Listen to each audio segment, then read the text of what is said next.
Hello, beautiful artisans. So, happy Thursday. We're almost on the weekend. So, wow, I had kind of topsy-turvy morning. It started out with the faucet coming right off of the hinge right into my hand when I tried to turn the water on. So, they're fixing that. So hopefully I can get my video up this afternoon. Um, but so with that, and then I did my healthy walk, and a lot going on in my health channel, I have to tell you, because I'm kind of researching one thing, it's leading to another and another. So anyway, just as what happens in my art world, we find out one way to create something, and then we find out 50.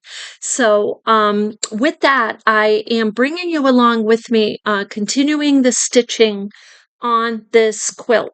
Now, I started one of the little patches right here.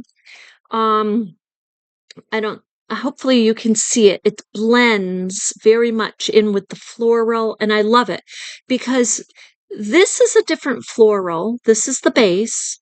This is a different floral. This is a piece of fabric, and this is a different piece of fabric and a different floral.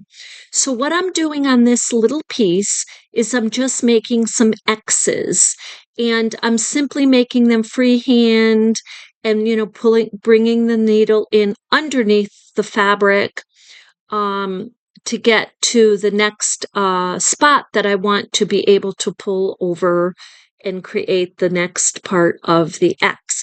Now, yes, you can make little dots if you want to on your fabric, or you can just kind of do it by sight, by hand. You can use your stitches as kind of a guide to space you, like every other stitch. Now, when you start doing these X's, sometimes they come out way smaller than you anticipated, and or they could come out larger than you anticipated. So that's only because you're getting used to the tension in the fabric. That's all that is. And for me, I love the idea that they're different sizes. I honestly just love that. So for me, it doesn't matter. But once you have, now see, I have my top row. I have my top row right here of X's. So now I can kind of use them as a guide as I continue in for spacing. I can use them as a guide. And that's kind of what I'm going to do. And just kind of bringing my needle where I know I want my thread to be showing, my Sashiko stitching, and thinking for a moment, okay, where am I going to bring it up when I bring the needle up? So I can make another X. And that's just kind of how I do it. I'm just gauging it. Really, that's what I'm doing. And so yeah, this one I'm going to bring up here. And as you go along, like if I made lots and lots and lots of X's, I would have this down perfectly, like a little expert after a while.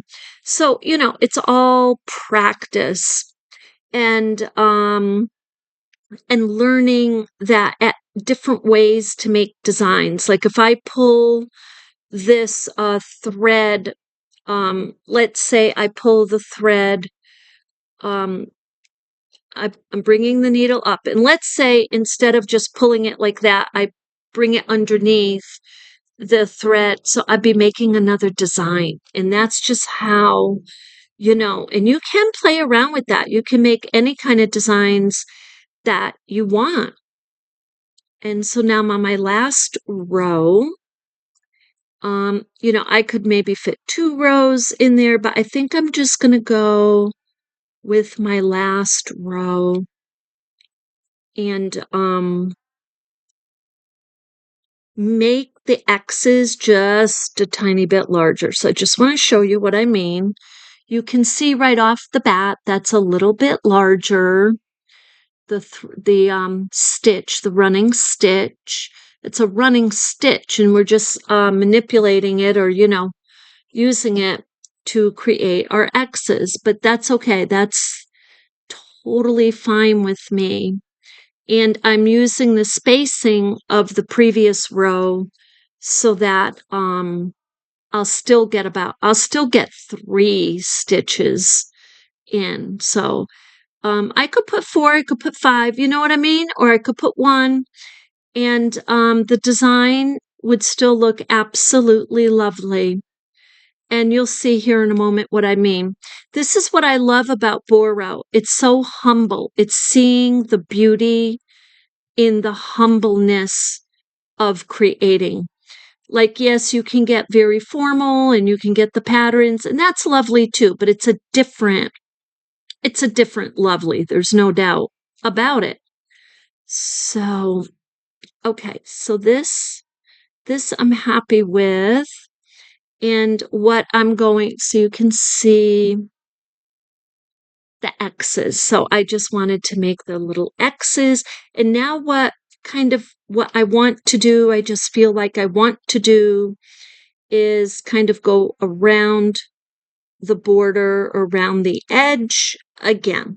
Now, the other thing I'm going to be doing in the next video, I'm going to be dropping some short videos here because, and like I said, the reason is they're fixing the sink today. They'll probably be in and out, but this gives me the opportunity to make sure I'm communicating with you and getting these out. And guess what? Guess what? We're going to change the color of the threads. And it does make a difference. When you do overstitching in a piece and you're using a different color, it makes it pop.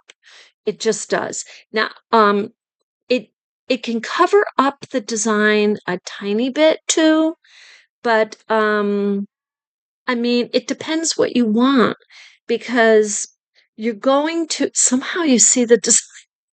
I don't know.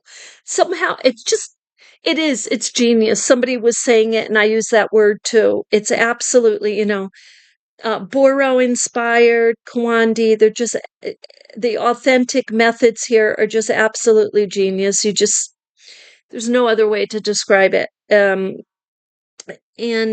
So yeah, so that's what we're going to do. I just want to show you this before we put the video off, because I'm at the end of this thread and this is a good spot to stop. But anyway, now what you're going to see. This is the one, let me show you the whole thing. This is the one with the bow. You see the bow, and then you see the X's there, and then you see this piece right here. So this piece, I'm going to be putting some color in it, so it will stand out a little bit from the shawl base piece.